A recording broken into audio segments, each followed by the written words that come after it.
Logos. Hello.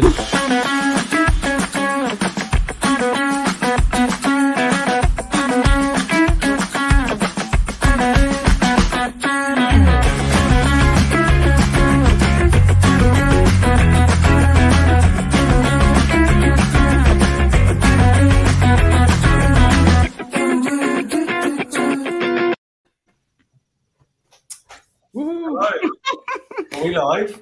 We're live. Did I catch you out, Johnny? Just woken up. It feels like ages since we last streamed live from our home offices. That could be down to the fact that we were at Cox Automotive in Brundingthorpe last month. So if you did miss that event, then please check out our video from the day. It was a pretty awesome day, I think we can all agree on. So we are back in the office and opening the digital doors on YouTube and LinkedIn. Any other social channels, guys? I think it's just the two at the moment. So whether you are live or watching the recording, the EV Cafe extends a very warm welcome to you all this afternoon. We always love to hear from you, so please say hello on the chat box on YouTube or LinkedIn, and tell us where you're tuning in from. My name is Johnny Berry, and I'm one of the 5 Avengers of the EV Cafe. There's actually one more member, producer Joe, but you won't see him as he's busy doing all the smart stuff in the background. So part of my role within the EV Cafe is to ensure that we stay on schedule. But in my day job, I take charge of Novuna Vehicle Solutions' decarbonisation strategy, excuse the pun. So today we answer Paul's LinkedIn question, which is, local government ever done for us? What have they ever done for us? Oh yeah, nothing. No, nothing at all. Rubbish. Straight roads. So Sarah, who do we have on today that will answer this very important question of Paul's? Well, we have 2 special local authority guests. Chris Demetrio, who is from Islington Council, and also Sally Jones from Bradford City Council. So we're picking their brains. I know we've got a lot of local authority people in the audience as well, so I'd encourage you to participate on the comments, and we'll do our best to monitor and make sure we're picking up your points as we go. But then we hear from our favourite net zero civils provider, who's one of our sponsors, EV Civil Solutions. So we've got Craig coming on to tell us about their innovation and why they have become a sponsor partner of ours on the EV Cafe, but more importantly, what they're doing out there making civils more akin to net zero targeting. So it makes it easier for the supply chain to hit their net zero targets as well. So we've got a wealth of experience on the team though. I myself have been working with or for or within local authorities now for 20 years. And that's given me a lot of experience about how procurement works, how partnership working can happen, how infrastructure rollout plans are inevitably delayed, but can be baked in to make sure that delay is purely semantics and we get to where we need to be. And John, you also have lots of experience working with local authorities. Let's go to you next. Okay, thank you. Well, yeah, I spent 6 happy years as head of sustainable transport for the Scottish Government, working with 32 local authorities in Scotland. And yeah, it was great fun, because the local authorities are the people who are the unsung heroes. They're the ones who do the things that matter. They just get on with it, and they do it in a way which is groundbreaking. So they were the first to put in electric vehicle charging. They were the first to put electric vehicles on the roads, pretty much. They have led the way up here in Scotland. Utterly stunning. Today, though, my role is here as question master, I guess. So after our guests have spoken, we've got some questions to pose from the audience. So keep those questions coming in through the chat box, and I'll monitor that as closely as I can. But then we will ask killer questions for each of our guests and have a bit of banter with them along the way. For the best question of the day, there will be a mug. Now then, I have an apology to make about the mugs. We owe 3 mugs to Varun Gandhi, Nigel Morris, and Melanie Gradden. It's a long story, but Johnny gave me the mugs. I got the mugs in Birmingham, and Paul picked up the mugs. Paul has the mugs. Paul will post the mugs. It is all my fault. I'm an idiot. We've also ordered some new mugs, so we shouldn't have this problem any further. We have centralized distribution, and it won't be what Basically, you are the mug. Sorry, mate? Basically, you are the mug. Pretty much. So there we are. So there'll be a mug for the best question of the day. So whack them in the Q&A box there, the chat box, and I'll pick them up and deal with them later. I think that's me. Hello, Heather. Sorry, what? You could win a John. It's going to be given away free this month. Thanks very much. Must be over to Paul. It's me, and I'm ready for once. Well, my main job is to interrupt most people, wave my hands around in general actions that amuse and frustrate Sam. But also my role in my day job is head of EV Essentials. Yes, I do use my hands a lot. Also, get along with the joke, Sam. I've been doing that for ages. You didn't even notice. So last year. Anyway, so my day job is to help accelerate the transition to electric vans specifically. And I provide training and media and consultancy all around that single subject. But my job here is to celebrate our wonderful sponsors. Now, this is an ever-growing list. As you can see along the bottom here, we've got the AA Business Services, and they do more than just provide breakdown. They're giving power to electric drivers and supporting this electric transition, which is fantastic. And Geotab, of course, are giving the data to provide the insight to the transition. Fantastic. My Energy, of course, providing the energy for the vehicles, the charge points, the solar, the linking it all up. Very, very clever. EV Civils, they're striving for net zero. They're working towards this goal. It is a fantastic goal, a laudable goal, no less. And they are helping reduce the emissions that are affected in the deployment of all of this electric charging infrastructure. And of course, Interval, wonderful Stuart, is providing jobs and connections for people that will help make the difference. So it's a fantastic array of sponsors, and there are more to come. So we're very thrilled that all of our sponsors have continued with us from last year, and now we're adding some new ones. So Stuart and Craig, both recent new additions, but more coming. Watch this space. Over to Sam, everybody. Yeah, hi, I'm Sam. I want you to do that every time. Just that's all. Moving on. So tempting. I just got off it. Yeah, hello everybody. My name's Sam Clark. My day job, although I've got a day off today, but my day job is Chief Vehicle Officer at Grid Serve Sustainable Energy. So I get busy with all sorts of EV related activities, infrastructure, vehicles, lorries, trucks, vans, everything. So very privileged to be doing that. I think today as a topic is something I don't know very much about, really. I haven't worked in with local authorities pretty much at all. So whereas Sarah and John very much have, and so I'm here to learn, like everybody else, and that's all part of the allure, hopefully, of the EV Cafe, is that we're all here to learn something new. And I think I said on a LinkedIn post recently in regards to solar, it's part of the business I don't know too much about, but I really ought to know more. And so I'm willing to learn. And this is one of these exercises in wanting to learn more. And I do hope our politicians perhaps also start to learn a little bit more about the topics they need to be talking about, so that we can try and get back on track. So if there's a few more U-turns around the corner as far as government's concerned, I'll be delighted, frankly, because we need a couple more. They're on a roll. So let's do a few more and start to really recognise what environmental damage they could be doing at the moment if they don't change their ways. So something that's very dear to my heart is trying to showcase as best we can the virtues of all this good technology, good environmental strategy, to which local authorities play a very important role. Sam, I think that's a great segue to our initial conversation about, do we need more effort from the government, and where do we think the net zero strategy is in? I mean, I'm thrilled to see so many of the public sector joining us on the session today, on the webinar, because there's people from Nottingham Council, Wales, Transport for Wales, many other local councils being represented. And if I've missed you, because I've only named two, so you probably have. Do shout out, because I did see more than just two. Yes, so it's great to see some councils on here. But so it's happening maybe at ground roots level, and maybe the government have lost their direction. What do we think?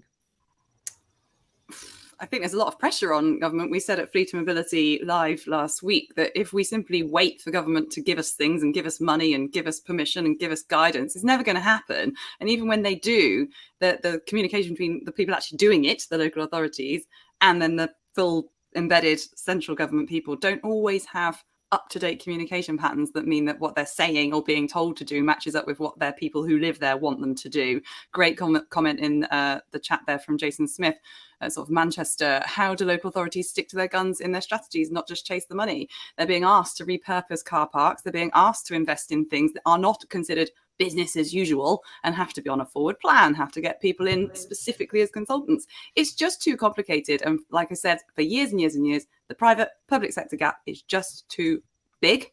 We need to be sort of segmenting the task, even if that does come from a central government ruling. The private sector should be more easily deployed through innovative procurement. So pick somebody that's doing something new, pick somebody that's done something good, not an incumbent, not somebody that you've had to work with on a framework, someone that you trust that can bring forward that innovation faster, not asking a local authority to have to down tools and then pick up new tools. It just doesn't make any sense to me. So do you think then the councils, sorry, go on, John. No, I was just going to say I'm slightly concerned that we've seen an uptick in demonstrations and protests and stop the oil and throwing soup at art. And I wonder if this is trying to fill the void. When we had leadership and when we had government saying we will be hitting net zero by a date, we will invest this amount of money, people had a level of certainty. They knew what was going on. And suddenly we've got this bunch of Muppets who are in going, oh, we don't know what day it is. And suddenly the people have said enough is enough.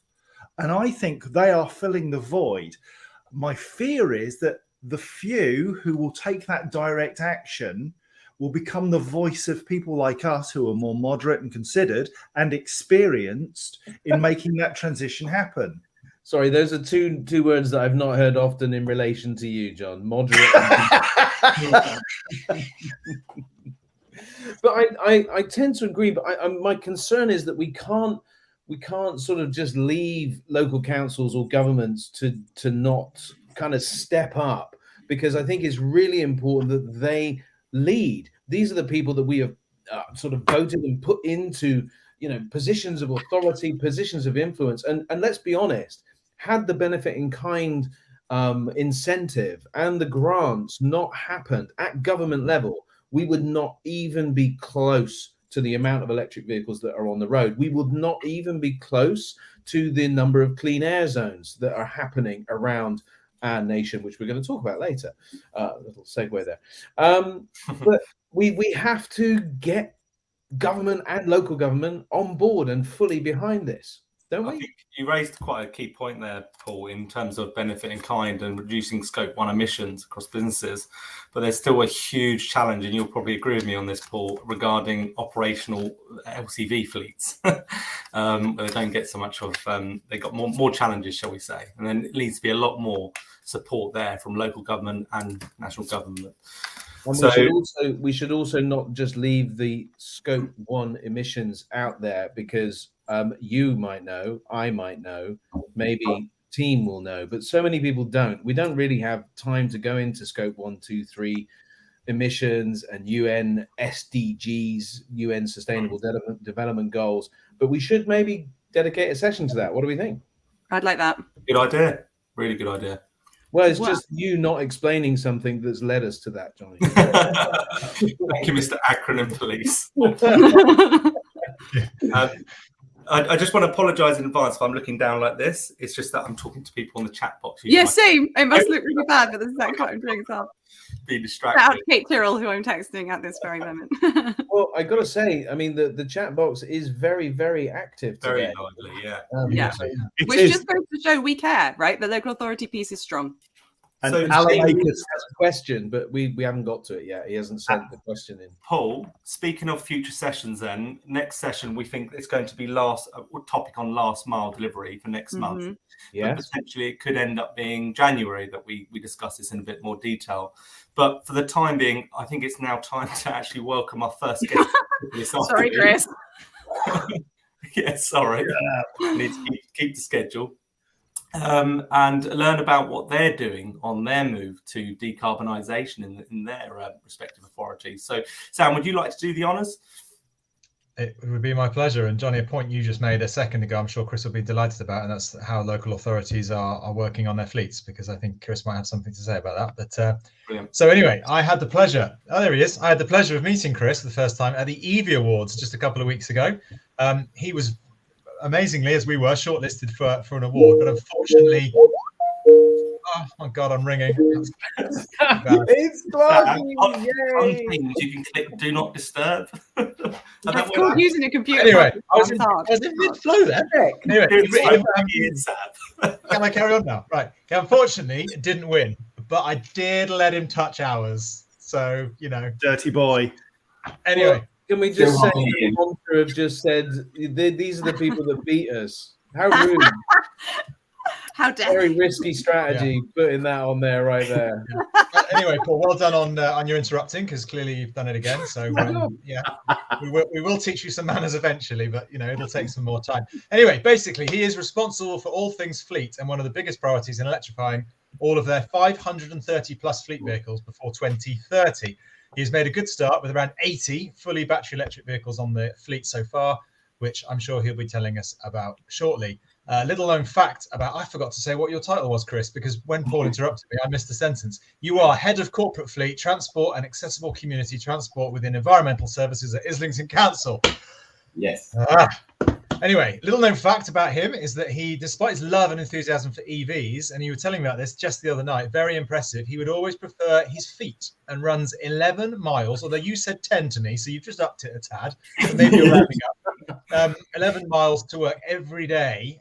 Unbelievably, it takes the same time to get to the office as if he was driving, which is really interesting, actually. But Chris, pleasure to have you. It was lovely to meet you the other day. By pure chance, we sat next to each other at a table, not knowing who each other were, but there we are.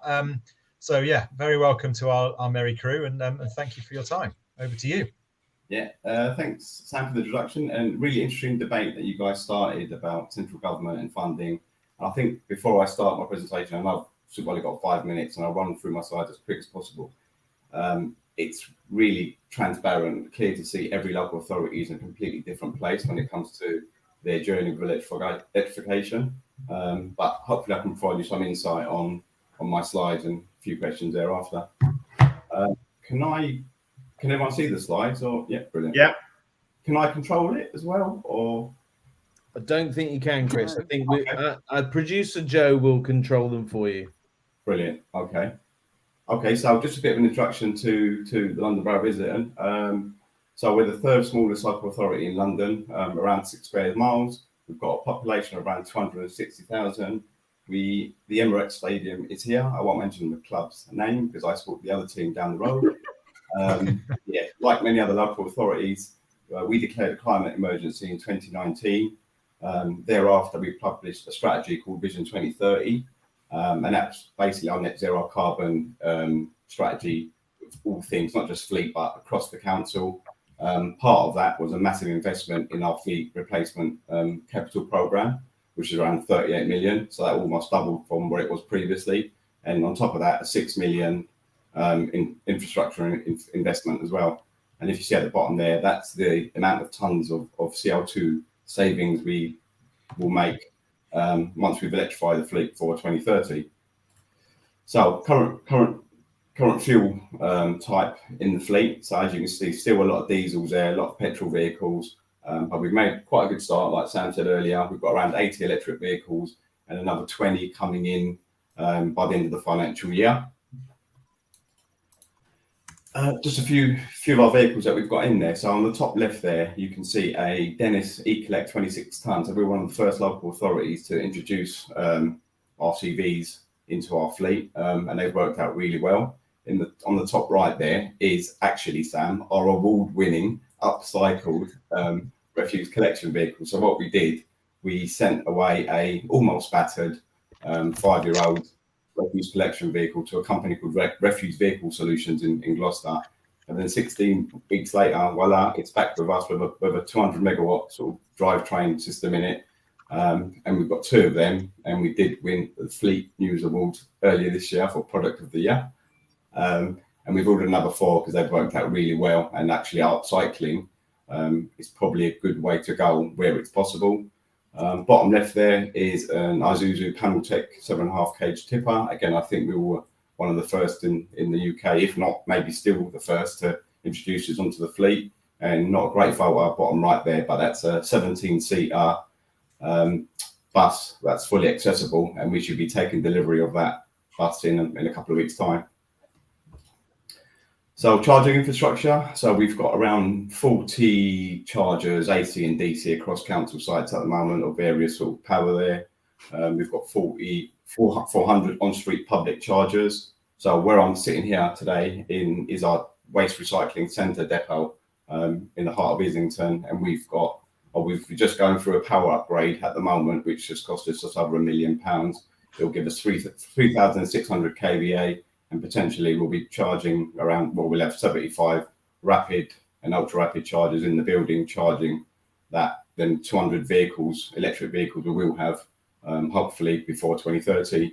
And sort of back of a postage stamp sort of calculations I've done, once we've got all them vehicles in this building, once they've all been electrified, that will give us around 23 megawatts of energy. So at the moment we're asking questions, what can we do with that energy? You know, how can we use it? Can we, you know, we're still maybe a little bit far away from vehicle to grid, but vehicle to building, you know, is there any other solutions, energy storage systems? So that's things we're sort of looking at the moment. Just a bit of stats there on sort of fuel versus energy and cost really. So if you can see that, if we compare our refuse collection, the standard refuse collection diesel vehicle with our upcycled refuse collection vehicle, you can see that typically we'll use that around 17,000 litres of diesel in an RCV, which costs us just over £26,000 per annum per vehicle. And we've got quite a lot of still, you know, diesel vehicles in the fleet at the moment. So you can see the cost there. And again, if we compare to the energy used in an E RCV, then that's the cost there, just over 3,500 over that same period. And all the electric vehicles we've got at the moment within the fleet are just over 80. That's a sort of 11,739 kilowatt hours is what we used, and that's what it's cost us, compared to 75,000 litres of diesel we've used at that cost there. Again, it's not a completely fair comparison, as we know we've got more diesel and petrol vehicles on the fleet than we do electric vehicles. So, but just point it out there.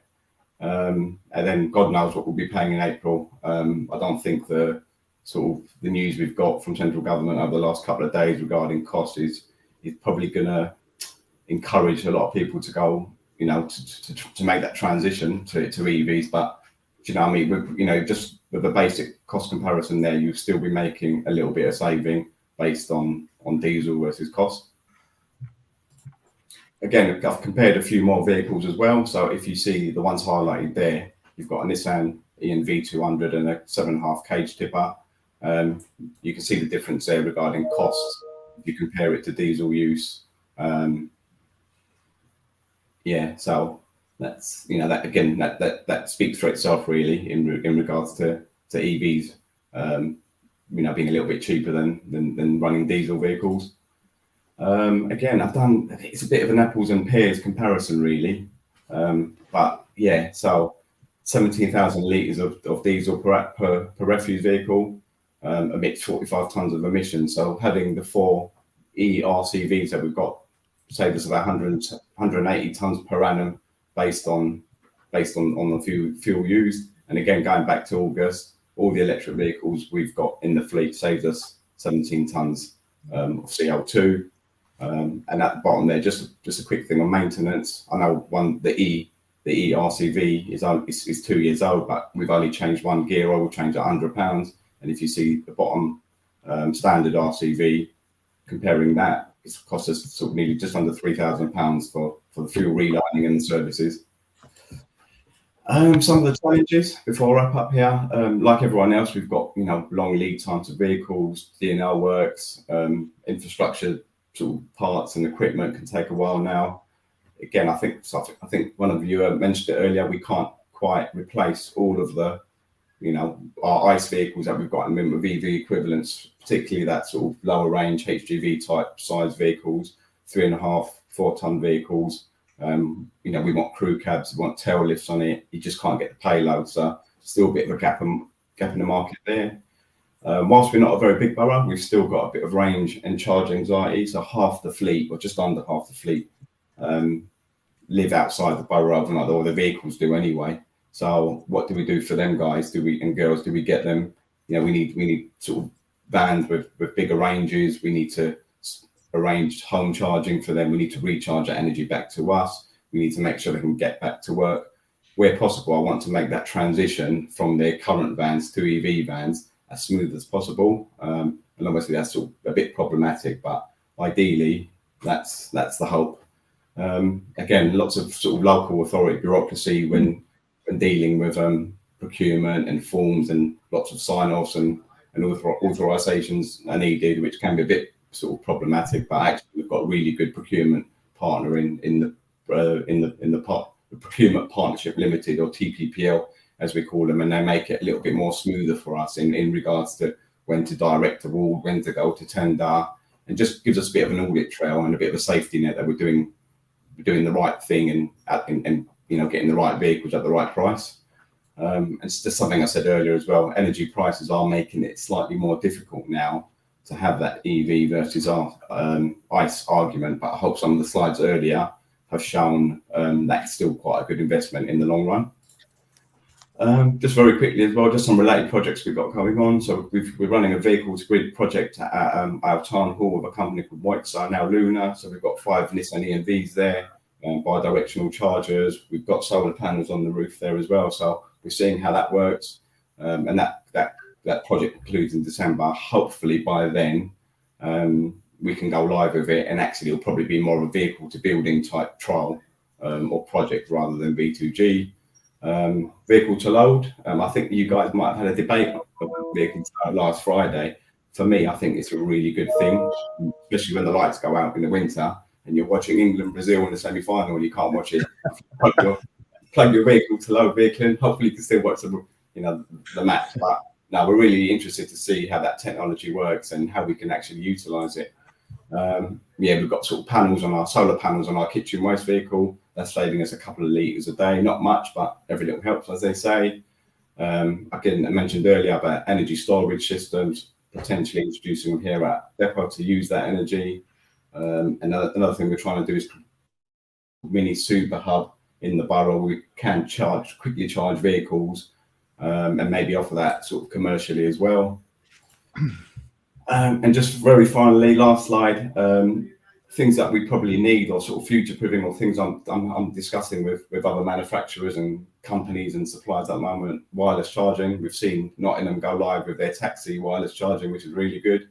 We definitely need smaller, lighter, more powerful batteries in the future. I think there's a few more questions being asked now about sustainably sourced batteries. So I think collectively we need to get an answer for that, really. Again, mentioned earlier, more range in vehicles. Hopefully that will come. I'm not sure if I'm allowed to say the hydrogen word on this show. Sure you are. We haven't got an extra hour, Chris, I'm afraid. So okay. Well, I'm not completely dismissing hydrogen yet, but again, something we should be mindful of, even though I don't think it's probably the right way to go now, and we don't as a council. Upcycling, can we do more of it? Can we do cars? Can we do vans? Can we do much more than we're currently doing? I think upcycling or retrofitting is going to grow, and obviously we're still waiting for advances in V2G, whether that CCS coming to the market, vehicle manufacturers having V2G enabled software on their vehicles as well. Sorry if I've gone over the 5 minutes, but yeah, that's a flavour on some of the stuff we've got going on. Okay, thanks, Chris. I've got a feeling we're going to great overrun stuff, Chris. So thanks for that. Really interesting. Great to see the work that you're doing. It really is an inspiration, a very diverse fleet and a range of charging delivery solutions. We also have some really good questions from our audience today, so please keep them coming in. I'm collating them for John in the mail room for later on. But before we answer them, let's go to the panel for some questions. Paul, would you like to kickstart? I have got lots of questions because it was such a commercial vehicle heavy proposal. So, but I'm also very conscious we've got Sally waiting in the wings and is going to talk about clean air zones, and we are a little bit over time. Shall we keep Get on with Chris it then. online then and go to Sally for the next speaker, and then afterwards we can go for a round robin of questions. Throw the Chris. Great presentation, Chris, and love commercial vehicles. Over to you, Sam. Thank you, Chris. Thanks, Chris. Yeah, I also echo great presentation, seeing things being done and the data coming out of it. So well done.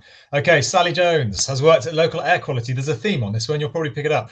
Has worked in local air quality management for over 25 years. She has led on the development of low emission zone feasibilities before CAZ, controlled air zones, was even a thing, and also led on the development of the West Yorkshire low emissions strategy. More recently in Bradford, she led on design of the clean air modelling and the Clean Air Fund, like I told you there was a theme, bid to government to support communities impacted by the clean air zone. Her current role is to evaluate the clean air zone, including working with NHS partners to evaluate health impact first in the UK. Her team also deals with statutory air quality duties for the council. A little known fact about her is that when she's not busy improving air quality, she's often found playing netball. If her voice sounds a little croaky today, it's because as well as catching the netball, she also caught COVID at a netball tournament in Spain in the last few days. So hopefully, Sally, you're feeling better. If you're not, I hope you do get better soon. And you should appear any point on the screen any minute now, but very, very welcome to you. She is just about to appear. Yes, look at that. You dropped off for a second. Welcome. You are on mute though, Sally, before you start talking, just in case. No, you're on mute still. Hang on, let's Producer Joe, get to There it. she is. Back in the game. There you Hooray! go. well done, Sally. We were worried there for a second. We thought you'd gone. Welcome I've to had the to EV connect Cafe, to a Sally. mobile phone, but it's all okay. So, Sally, it's over to you to talk about this wonderful clean air zone that you've created. Okay. So yeah, it's not really an electric vehicle program, but I'll just try and explain to you how we've tried to bring those things into what we're doing. It's actually a public health program. So we've been directed by government to introduce a clean air zone because we're exceeding the legal limits for nitrogen dioxide, and that's a massive health issue for us in Bradford. I'll just sort of talk to you about how the zone works and a few of the things that we've managed to make happen because of it. So I've realised that our zone is actually bigger than Islington. It's 9.3 miles square. So that's actually a tiny focused part of Bradford because we're a massive district. But it just gives you a feel for the way we've focused in on a smaller area where we've got big problems. It's basically the city centre, including the ring road itself, around the outer edge of Bradford, and then we go up a big corridor to an area called Saltaire and Shipley that are also included in the zone. It involves 330 automatic number plate recognition cameras, and what those cameras do is when older commercial vehicles come in, so that's anything older than Euro 6 diesel, and we've got higher standards for our taxis, which I'll tell you a bit more about in a bit because that's where the electric vehicles and what have you start to come into play. Where those older vehicles come in to our zone, we actually charge them to do that. So what we ideally want is for them not to come in because they are causing health issues for kids in Bradford and residents. But that obviously some vehicles are still needing to make journeys, so that gives us a opportunity to charge them, and then that money is ring fenced to then spend on sustainable transport by the council. So the way it's done is under the Transport Act. Basically, the government set out a framework to allow where it can be evidence that local authorities have got illegally high air pollution. It allowed them to then put in these charging zones to deal with that problem. So it's actually run by a central service at government that the DVLA run. And what happens is the data from these cameras goes off to the DVLA. They work out for us which are these non-compliant vehicles, and people pay charges for those vehicles to come into the central service at DVLA. What the council gets back is a list of vehicles that haven't paid and that are non-compliant with our clean air zone standards, and then we go after those people and enforce those charges at a local authority level. We have a local whitelist and a national whitelist, so some vehicles are exempt from charges, things like ambulances, fire engines, stuff like that aren't included, but all those public sector type groups are looking to improve vehicles because they also know that we need to improve air quality to improve health. So the most effective clean air zone wouldn't take any charges at all. It would be much cleaner and none of these vehicles would be able to come in. But actually, in reality, we can't shut the roads and these vehicles do still come in and charges are taken. So what we know is that we've got some sort of quite widespread problems. To give you an example, I think in Wales, I know someone's on the call from Wales, they had an air quality problem at a little row of houses next to a busy road. And I think the solution there was to compulsory purchase that row of houses and knock it down. And that dealt with their air quality problem. But in Bradford, we've got widespread air quality problems near people's homes and across the city. And obviously knocking all those properties down is not an option right in the middle of a city centre. We're having to deal with the emissions from those roads. And that's what this clean air zone does. We saw in 2020 with the lockdown, we got some really good improvements in air quality. Unfortunately, we even then still had some illegally high areas. But what we've seen is traffic flows come back in now and are actually some places higher than they were during lockdown. And we've still got those illegally high areas. So what the Clean Air Zone does, it'll ensure that the legal limits are met and we can sort of satisfy government's need for us to do that. And also because it's such quite a large clean air zone that includes the whole city, vehicles coming to Bradford are all cleaner. So that means that there is improvements outside of the zone as well as inside it. So we've been served a ministerial direction by government to do this, and they stated that we would have a Class C charging clean air zone in Bradford, which means that basically any vehicles, that's taxis, buses, coaches, lorries and vans will all be included. What's not included is private cars and motorbikes. However, the whole scheme in itself, it's not just about those charges, it's about creating a zone where we move around more cleanly. So we'll be talking about getting people out of cars and also the move across to electrics as well. The driver for it is health, but we've got secondary things that we want to achieve in Bradford, which are reductions in greenhouse gases and improving health. So we've made that those electrics and that part of it a really important part of it. Another thing that we're doing is we're working with the NHS in Bradford to actually quantify the difference that this clean air zone will make in terms of health in the district. We've got hundreds of people turning up respiratory admissions at Bradford Royal Infirmary. We've got some really appalling respiratory health stats going on. We know that a third of childhood asthma cases in Bradford are caused from traffic pollution. So that's what we're trying to deal with here. But the spin-offs are that we can look to reduce emissions from vehicles in other ways as well. So I'm just flicking through my slides to tell you a little bit more about the support that government gave us as well. They gave us finances to help offset the effects of this on Bradford. So that's allowed us to give grants out to businesses. We've been able to give grants for lorries. We've got a higher taxi standard, and we're getting taxis across into petrol hybrids, which are much cleaner than the Euro 6 diesels. And this has also allowed us to give higher levels of grants for electrics in the city. Now that has been combined alongside, we've put in a lot of electric charging points through money from government. We've put in 20 odd rapid chargers and we're putting in another 18 in the city. And additionally, through the planning controls, we actually ask every new property that goes in Bradford to have charging provision. So we are over time, and at commercial premises as well through planning, putting in charge points. We're building up a nice bit of infrastructure that can be used by electric vehicles. And at the same time, we are giving out extra grant funding for those operators that choose to go electric from the Clean Air Zone. So obviously, as the Clean Air Zone itself comes into play, that only launched on the 26th of September, so it's only been in for a few weeks. But what we can see is that people are paying to come through the city in those older vehicles, obviously a lot less of them, so air quality is improving, but that is giving us a revenue stream that we can then use to give back to businesses who want to go electric, and also allows us to give funding to taxis that we're going to offer a higher level of funding to taxis that want to go electric, and also allows us to address problems with our own fleet We don't have enough electric vans at the moment, but what we will be able to do is buy electric RCV refuse collection vehicles for the council's fleet, because that's a legitimate way to spend some of this money back on the public sector fleet. So hopefully that just gives you a little a feel for how the zone works and what our plans are for some of the revenue. Amazing. So yeah, slight change in agenda. We're such professionals.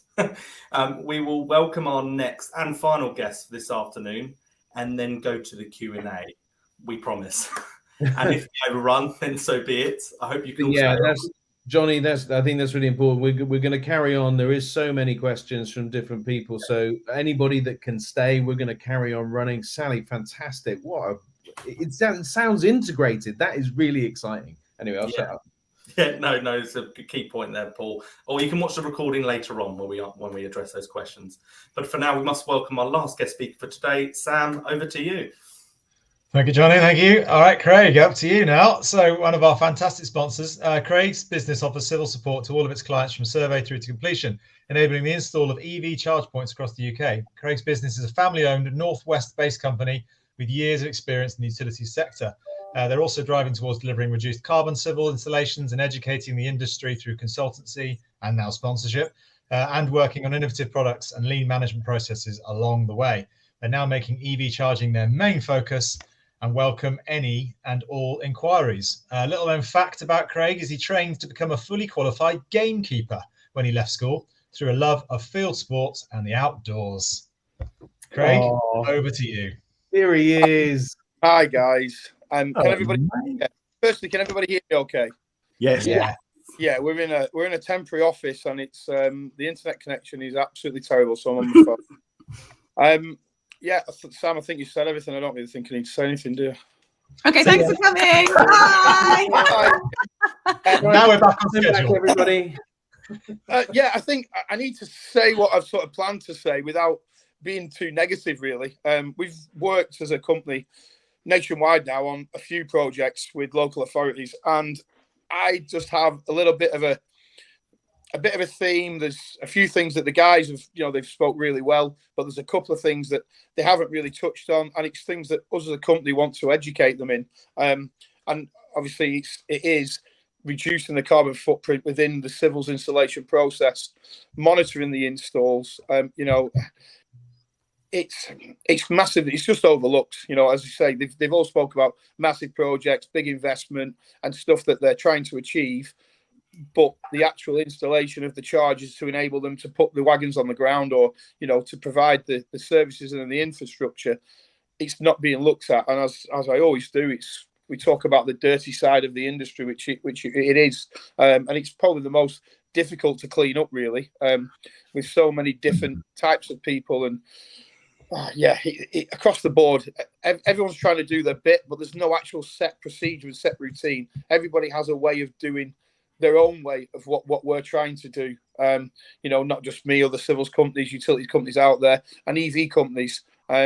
So for me, it's all about getting something set in place that is a bit of a blueprint across the board, but also monitoring closely the negative effect that the install is having on the surrounding local environment, whether it be noise pollution, dust pollution, or the carbon footprint. I think, as I always do, I've wrote a million things down, and I'll probably not get through them all. But I think what we found when working with local authorities, obviously, most local authorities are still a business. So if we're doing something on a public sector car park, or we're doing something on for a local bus service or a waste management service, they have to be able to do what they're doing and still be able to run as a business at the same time. And sometimes that has, when it comes to lean management and being able to put things in place to clean up that install, it's not always possible, because they have to keep running and moving and driving forwards.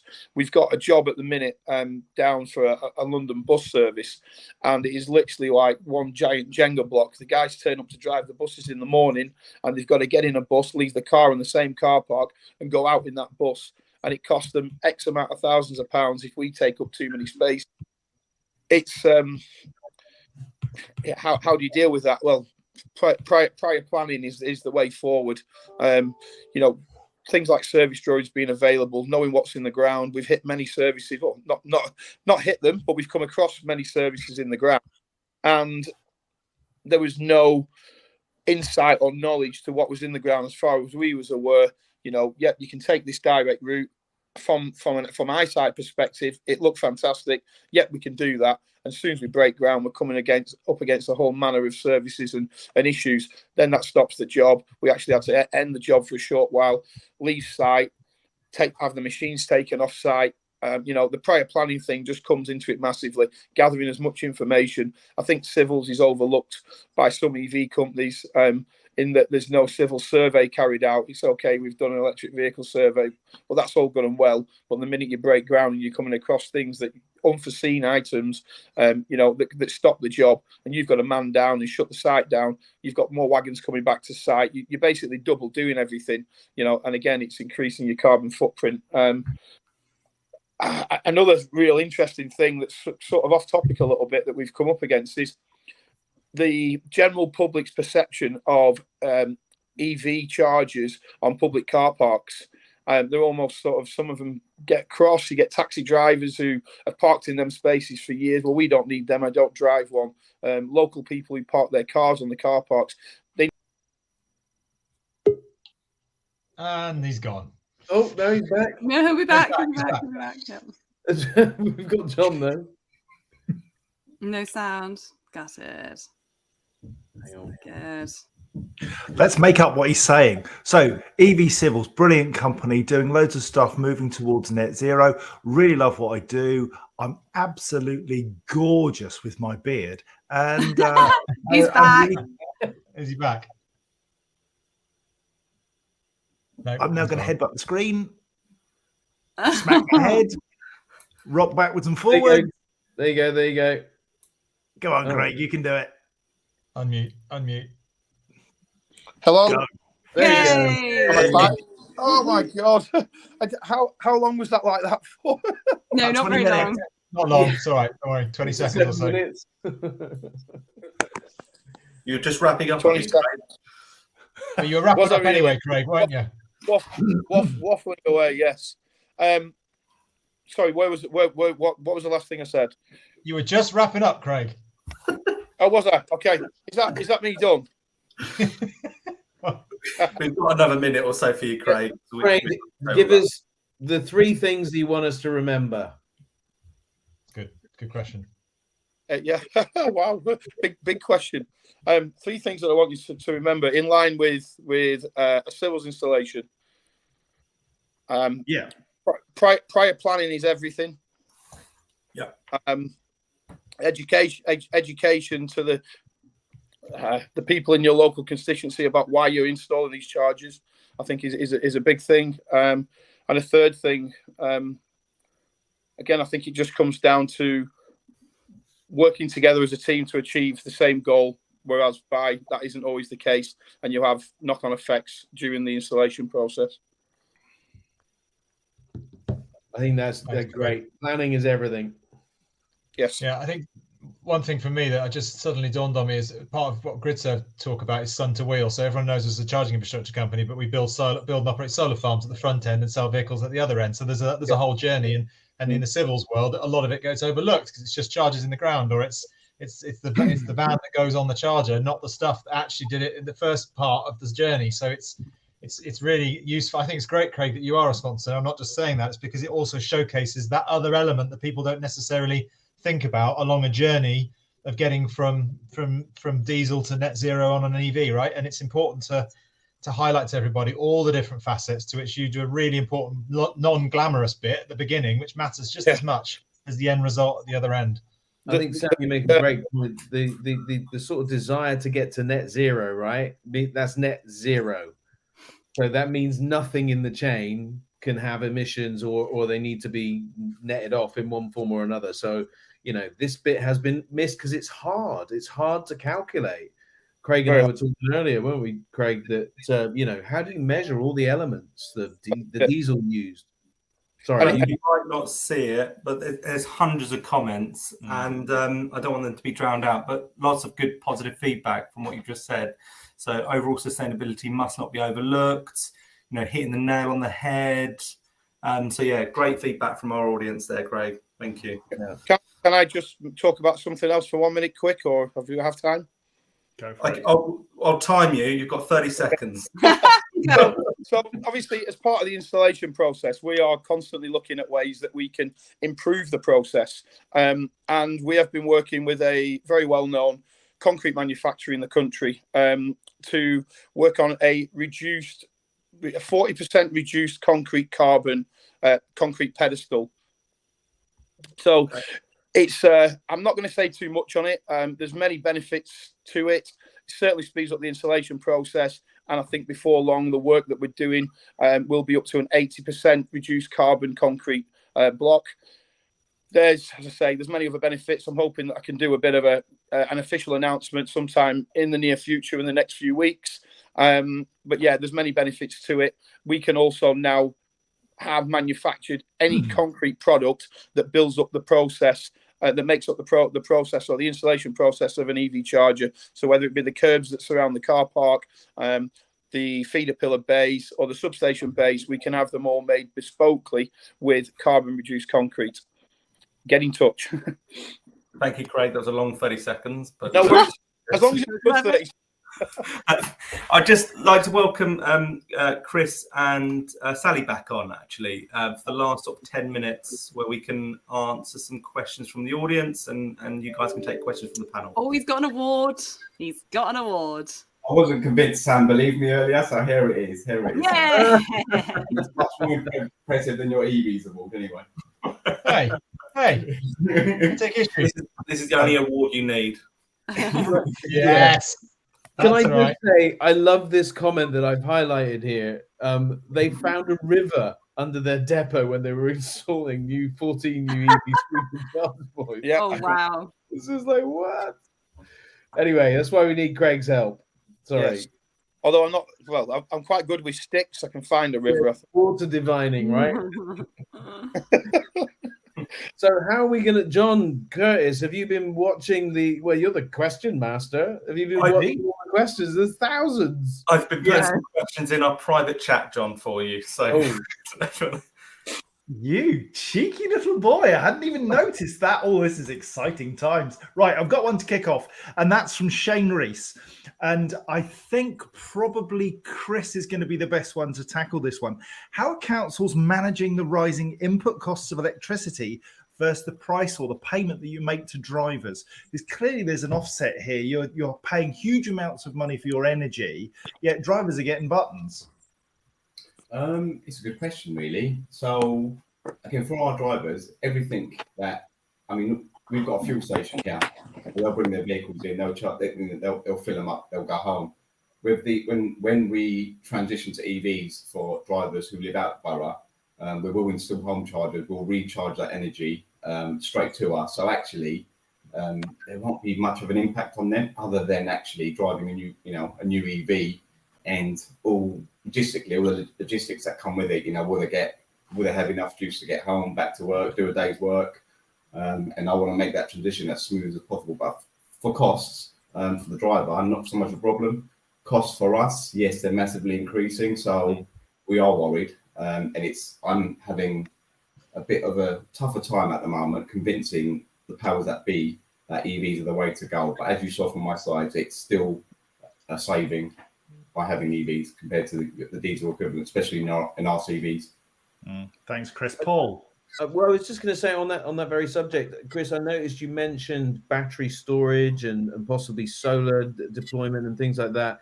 Do you see that as one way of mitigating, and are you able to sort of draw on government funds to kind of create that kind of infrastructure to mitigate the cost of running the vehicles? Yeah, there are. So there's lots of funding out there available of different amounts that my team here, our energy team, which is a separate team, our zero carbon team, are all sort of tapping into. But ultimately, yes, there is funding, there is grants available. But putting it in place is always a bit of a challenge. But yeah, we'll have a lot of energy sitting in the basement here once we've got all them vehicles. it will be a complete waste if we can't somehow use that energy. And obviously, there's a lot of anomalies, a lot of questions and hurdles we've got to overcome, but so important that we use that energy. How we do that, I haven't got the answer just yet, but we're talking about it to see what is possible. I was going to say another thing we're looking at is how we can use funding from the Clean Air Zone to provide in areas particularly of deprivation an offset to some of the costs of electric. So quite often these vehicles are completely out of reach, but hopefully if we can make the fuel for them cheaper again, that might make it so that more of our people can use them. Sally, whilst you're on, there's a question here about how Sarah, myself, we work in areas with local authorities, and we know that local authorities are structured in silos. So you have people who look after clean air, you have people who look after renewable energy, you have people who look after fleet and so on.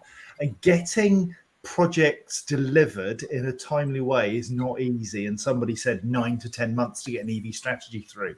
How do you promote that kind of vertical integration so that you get horizontal integration, where you get everybody working together and you get them all trying to deliver the same thing? Because you just focus on air quality and it's massively important. You can see that with your passion. But for somebody in another department, facilities, they may not care. How do you take them on the journey? I suppose what you've got now is more councils having like an energy and environment type unit, which would probably pick up both air quality, climate change and what have you. But yeah, then you've got other parts of the council that might not see it as their priority. And then when that's within a council, so then obviously across different councils, you've got all sorts going on. But I do think this is not just a challenge for local authorities, it's a challenge nationally. Anything that's of national scale is difficult. And we all just have to do our best to work together. But I do think there's a real role for government here to give us some sort of proper frameworks, make sure we're all using the same charge points, that we've got the same standards. I think the way that they're doing it at the moment, giving out competitions with funding pots and just letting everyone do their own thing, is just going to lead to chaos. So I think there's more that could be done centrally to sort of standardise things a bit. That's a really, really helpful point, Sally. We've got Natasha Robinson from OZEV actually in the audience. So she's one of the heads of OZEV, and she will hear precisely what you say. I was very critical of government in the introduction because I am sick to the back teeth of having carpets pulled out from under civil servants. Civil servants do an amazing job with limited resources. And my criticism was purely around the politicians who continually change the rules, change the game, change the funding pots because it suits them. But civil servants who deliver this are the key people who make this change happen in the public sector. We can't thank you enough. And I know that Natasha is hugely diligent, and perhaps the two of you will be able to speak at some point outside of this to get your points across. Chris, whilst you're here, wondering about alternative energy, you mentioned hydrogen. Do you have plans? You know it's in the back of your head. Do you have plans to trial it in some way with your heavier vehicles? Potentially. I mean, I went to a presentation a couple of months ago. I won't say who the company is, but the price of a hydrogen RCV is double the price of an electric RCV. So already that's a problem. You'll need a fuel tank or a hydrogen tank the size of a tennis court in your facility or building to fill 2 hydrogen RCVs. So logistically, it's just never going to work at the moment. I'm talking with other local authorities to see if there's something we can do collectively just to trial it. But even the cost of hydrogen compared to diesel is that the same price? So I can't make an argument for hydrogen at the moment where we are currently. Again, it might change in the future, but at the moment, yeah, it's Chris, just discussions. Chris, have you spoken to Glasgow? I think that they are running a hydrogen RCV. Is that something you've sort of tapped into? Do you learn from each other? Absolutely. So St Helens have just bought 2, I believe, hydrogen fuel cell RCVs, and I think Aberdeen, or maybe like you say, Glasgow will have a couple as well. But they've got the infrastructure in Scotland. Refueling. We've got 3 hydrogen stations across the whole of London, I believe, and they're nowhere near us. So yeah, it's a conversation for the future, but something in the back of my mind. But yeah, not doable. Definitely not doable at the moment. Craig, one of our contributors, Roger Atkins, has talked about champions of low emission transport and good civils work, and he says it's always Islington, it's always Camden, who are the poster boys for local authorities. It's now also Bradford. Well done, Bradford. Who else, in your experience, would you say are rock stars when it comes to doing good stuff with electric vehicles, with charging infrastructure that's more aware of the environment? Who's good? Do you mean with in light of another area, another? Yeah, or a company, or predominantly I was thinking local authority. Who sticks in your mind that you work with? I think I'd have to say, which Sarah will probably relate to from electronics days, is probably Durham. Yeah, we did work with them, and they were very, very. What's Paul doing? I've just got something to say as usual. It's just excitable. I think probably Durham.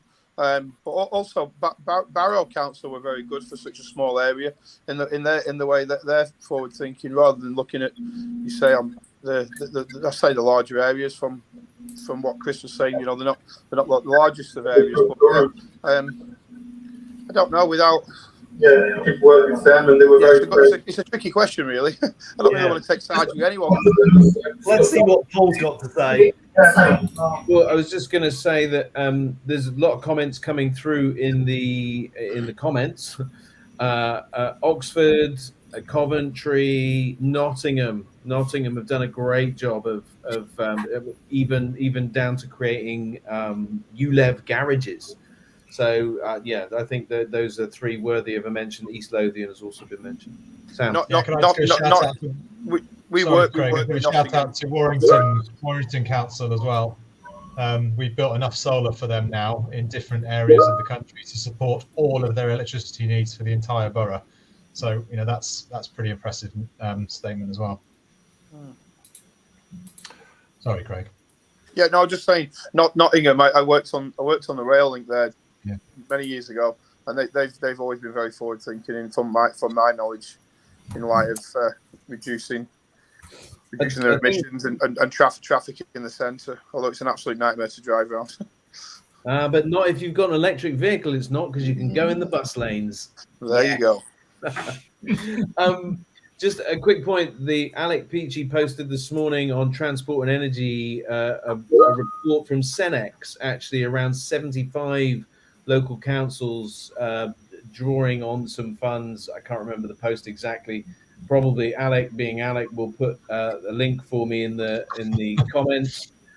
He's always quick to jump in there. Good for him. But there are loads of links to loads of articles through the comments. So if you've missed anything or you want to brief up on this, there is so much in terms of click the link and you will get a lot of education. So there's some really good stuff in the comments. Before we finish off, can I just change the rules of the game? I said I was going to give a mug to the best question of the day, and actually I'd really like to change the rules and award a mug to Heather Foster from the Energy Saving Trust. Anybody who's been watching that comments box will see that Heather has done some sterling work with the Energy Saving Trust and has been championing their grant funding, their fleet reviews, and she has been interacting with all of the people who've attended today. Utterly stunning piece of work, Heather. Thank you very much. You're getting a mug. So drop us an email, hello@evcafe.org, and we'll sort you out a mug at some point before one of us dies. We'll just get Heather to ask us on the chat, how do I win a mug? And then she can be the winner of the best question then. Amazing. Well done, Heather. So I'm very mindful that we've massively run over time. So should we start to wrap up, or do we have any more questions? Well, I think we've got news, haven't we? And we've got news. We still want to do. Okay. We're going to do it as a separate recording because it's an ESG, Environmental Social Governance special. So we'll put it on Friday or something on our YouTube. Ooh, okay. Well, that was fairly jumping out of bed. Style. Any final comments from our wonderful guests? So, Sally, Chris, Craig, in that order. Quick last comment. Thank you for having me. I'm going to get back to doing my washing now.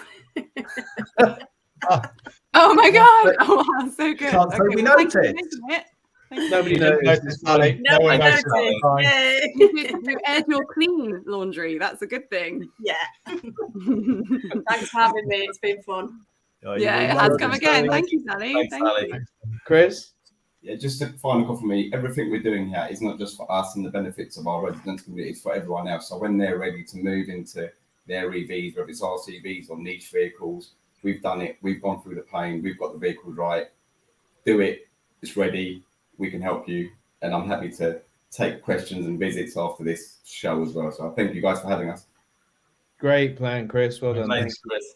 Craig? I might take you up on that visit. I think I'll just say don't underestimate or overlook the civils process. Planning is everything. Yeah, think about it before you start work. Don't just assume things. And There's the a comment, River. Everything. Yeah, a river, yeah, or a bomb, or well, you know, all sorts. On that note, are we done? we're done. I Adios. think that was brilliant. Really In the enjoyed it. meantime- Lovely, seamless ending, wasn't it? What a Always. pleasure. We're Yeah. good at this, aren't we? We're really good at this. Maybe we should do this for like 2 hours at a time. Well, we used to. Yeah, That's what we do. actually, yeah. Maybe an hour and a half needs to come back if it's a special. Well, we're gonna with hopefully once we get Zoom back in terms of a possible background thing, we'll do the after hours session again. 16th of November. We're back. If you're with not Zoom. subscribed to our YouTube channel or our LinkedIn page, go do that now and click the bell icon. Absolutely. For more content just like this. Thanks for coming. man. Please clip that. Please clip that. That was good. And, Sam, haven't you got a video of your friend talking about the clean air zone? that you want to share? for me, oh no, that's special Oh, thanks to Varun for Sam's that friend, one. I heard. No, it was my friend Varun Gandhi from Our Business Playthrough. Good old Varun. Oh, no, company we were media talking about a different video. Oh, they've all had the video. It's perfect. Okay. Great. I know we're not playing it. All right, thanks, everybody. Cheers, guys. Thanks, Bye. everybody. Hey guys, Thank Joe, you. you can cut it now. Cut. Yeah, cut it. Oh, Cut it. Go. I love Producers go. Uh, Bye. Everyone.